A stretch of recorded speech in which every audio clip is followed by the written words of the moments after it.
യേശു മരണത്തെ അതിജീവിച്ച് ഉത്ഥാനം ചെയ്തത് ഏത് വിധമാണെന്ന് വിശദമാക്കുകയല്ല അവയുടെ ലക്ഷ്യം.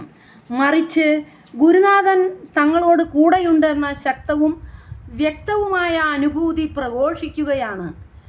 നിങ്ങൾക്ക് ശാന്തി, ഞാൻ എന്നും നിങ്ങളോടൊത്തുണ്ട് എന്ന് പറഞ്ഞുകൊണ്ടാണ് ഉത്ഥിതനായ യേശു പല ഗുരു ശിഷ്യന്മാർക്ക് പ്രത്യക്ഷപ്പെട്ടത്.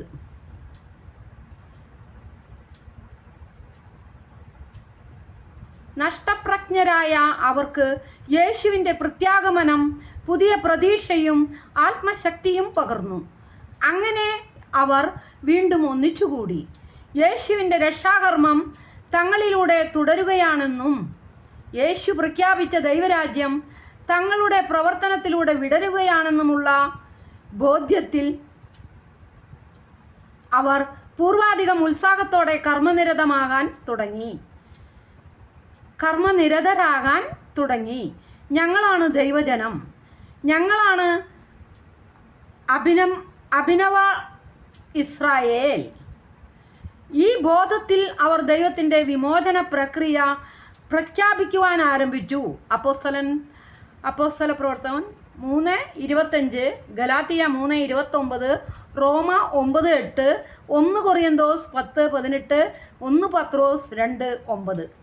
യേശുവിൻ്റെ ശിഷ്യന്മാർക്കും സുഹൃത്തുക്കൾക്കും അനുഭവപ്പെട്ട ഈ നവോത്ഥാനത്തിൻ്റെ പ്രേരക ശക്തി ക്രിസ്തുവിലെ പുനരുത്ഥാനത്തിൻ്റെ അനുഭൂതിയായിരുന്നു. അക്കാര്യം പൗലോസ് തുറന്നു പറഞ്ഞിട്ടുണ്ട്.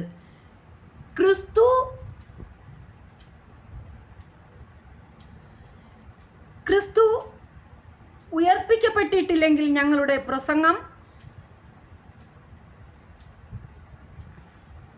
നിരർത്ഥകമാണ്, നിങ്ങളുടെ വിശ്വാസം വ്യർത്ഥവും. 1 കൊറിന്തോസ് 15:14.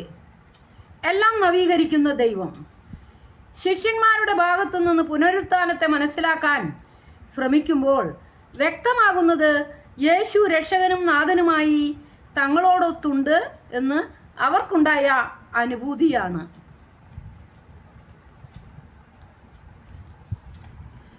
ദൈവത്തിൻ്റെ ആത്മപ്രകാശനത്തിൻ്റെ കാഴ്ചപ്പാടിൽ പുനരുത്ഥാനത്തെ എങ്ങനെ മനസ്സിലാക്കാൻ സാധിക്കും? ക്രൂശിതനായ യേശുവിൽ ദൈവം തുറന്നു കാട്ടിയത് ദൈവത്തിൻ്റെ സഹനമാണ്. ഉത്ഥിതനായ ക്രിസ്തുവിൽ ദൈവം വെളിപ്പെടുത്തിയത് ദൈവത്തിൻ്റെ നിഗൂഢതയുടെ ഏതു പരിമാണമാണ്. മനോതലത്തിലെ വിശകലനത്തിലൂടെയല്ല, പരമാർത്ഥിക തലത്തിലേക്കുള്ള അവബോധത്തിൻ്റെ ഉണർച്ചയിലൂടെ മാത്രമേ ഈ ചോദ്യത്തിന് ഉത്തരം തേടാനാവൂ. ധ്യാനാത്മകമായ ഈ അന്വേഷണം ഒരു ചെറിയ ജീവിതാനുഭവത്തിൽ നിന്ന് ആരംഭിക്കാം. പാതിരാക്കി പിഞ്ചുകുഞ്ഞ് ഞെട്ടിയുണർന്ന് നിലവിളിക്കുന്ന രംഗം മുമ്പ് സൂചിപ്പിച്ചല്ലോ. കുഞ്ഞിനെ സ്നേഹിക്കുന്ന അമ്മ എഴുന്നേറ്റ് തൻ്റെ ഉറക്കവും ക്ഷീണവും മറന്ന് കുഞ്ഞിൻ്റെ വേദനയിൽ പങ്കുചേരുന്നു. എന്നാൽ കുഞ്ഞിനെ എടുത്ത് മടിയിലിരുത്തിയ അമ്മയും കരയുകയാണെങ്കിൽ അത് കുഞ്ഞിൻ്റെ വിഷമത്തിന് പരിഹാരമാകുന്നില്ല. മറിച്ച് കുഞ്ഞിൻ്റെ വേദന മാറ്റാനുള്ള വഴികൾ അമ്മ തേടും. സ്നേഹസമ്പന്നനായ അമ്മയ്ക്കറിയാം കുഞ്ഞിനെ എങ്ങനെ സമാശ്വാസിപ്പിക്കാമെന്നും സസുഖം വീണ്ടും കിടത്തി ഉറക്കാമെന്നും. മാതൃഹൃദയത്തിൽ ഉണരുന്ന സ്നേഹത്തിൻ്റെ ശക്തി അമ്മയെ കർമ്മോന്മുഖയാക്കുന്നു. സ്നേഹം ഭാവനാ സമ്പന്നമാണ്. പ്രിയപ്പെട്ടയാളുടെ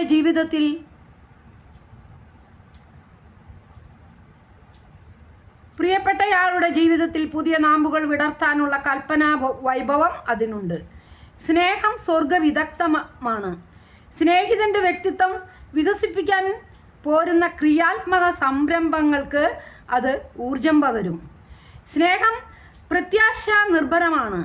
ഇന്നത്തേക്കാൾ ശോഭനമേകും നാളെ എന്ന സന്ദേശം അത് പ്രിയപ്പെട്ടവർക്ക് നിത്യം പകർന്നു കൊടുക്കും.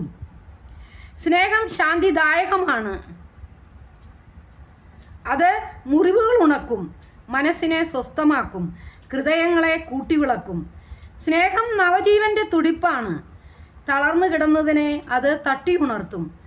തണുത്തുറഞ്ഞത് ചൂടാക്കും, ചാഞ്ഞടിഞ്ഞതിനെ ജീവനിലേക്ക് ഉയർപ്പിക്കും.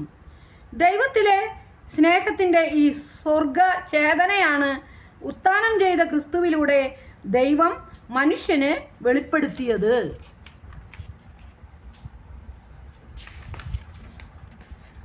കുരിശിലെ സംഭവം നമ്മോടൊത്ത് സഹിക്കുന്ന ദൈവത്തിൻ്റെ സ്നേഹം തുറന്നു കാട്ടിയെങ്കിൽ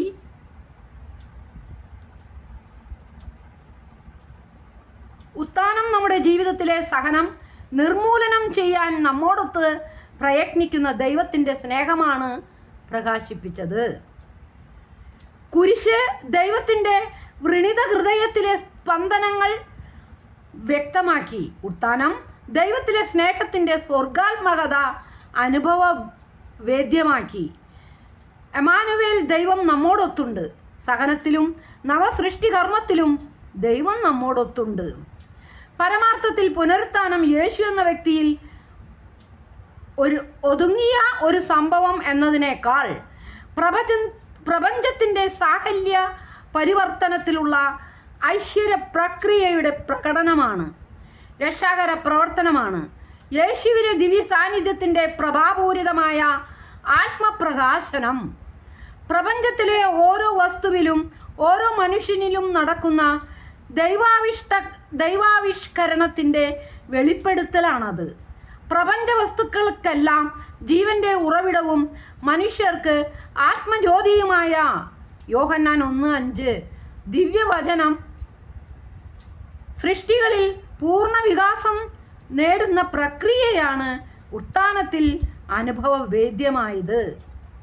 പ്രപഞ്ചത്തിലെ എല്ലാ വസ്തുക്കളെയും പരമസമന്വയത്തിലേക്ക് നയിച്ചുകൊണ്ട് കൊളോസോസ് 1:20, എഫെസസ് 1:10 എല്ലാത്തിൻ്റെയും ഹൃദയാന്തർഭാഗത്ത് പ്രവർത്തിക്കുന്ന ദിവ്യചേതന ഉത്ഥാനത്തിൽ പ്രകടമായി. ദൈവമക്കളുടെ സ്വാതന്ത്ര്യം എന്ന യുഗാന്ത്യ അനുഭൂതിയിലേക്ക് മനുഷ്യരെ മാത്രമല്ല സൃഷ്ടവസ്തുക്കളെയെല്ലാം തന്നെ ആനയിക്കുന്ന ദിവ്യാത്മാവിൻ്റെ സ്വർഗോത്മക പ്രവർത്തനം ഉത്ഥാനത്തിൽ പ്രകാശിതമായി. റോമ 8:18-25 എല്ലാ വസ്തുക്കളും ഈശ്വര സാന്നിധ്യത്തിന് സുതാര്യമായി, എല്ലാത്തിലും വിളങ്ങുന്ന ഐശ്വര്യദീപ്തി പ്രകാശിതമായി. അവസാനം ദൈവം എല്ലാത്തിലും എല്ലാമായിത്തീരുന്നു. 1 കൊറിന്തോസ് 15:28 സ്ഥിതിവിശേഷം വരും എന്ന പ്രതീക്ഷയാണ് ഉത്ഥാനം നൽകുന്നത്. വചനം മാംസമായ സംഭവത്തിൽ പ്രകടമായ പ്രക്രിയയുടെ വികസിത രൂപമാണ് ഉത്ഥാനം. സൃഷ്ടവസ്തുക്കളെല്ലാം കളങ്കവിമുക്തമായി ഈശ്വരൻ്റെ ശരീരത്തിലെ അവയവങ്ങൾ പോലെ പ്രശോഭിക്കുന്ന വിശ്വരൂപ ദർശനമാണ് ഉത്ഥാനത്തിൽ മനുഷ്യകുലത്തിന് സംസിദ്ധമായത്. ഈ ദർശനം ഉൾക്കൊണ്ടത്രേ പൗലോസ് പ്രഘോഷിച്ചത്, ഇതാ പഴയത് കടന്നുപോയി, എല്ലാം പുതുതായി ഇരിക്കുന്നു. 2 കൊറിന്തോസ് 5:17. എല്ലാവർക്കും നല്ലൊരു ദിവസം ആശംസിച്ചുകൊണ്ട് പ്രാർത്ഥിച്ചുകൊണ്ട് ഗുഡ് നൈറ്റ്.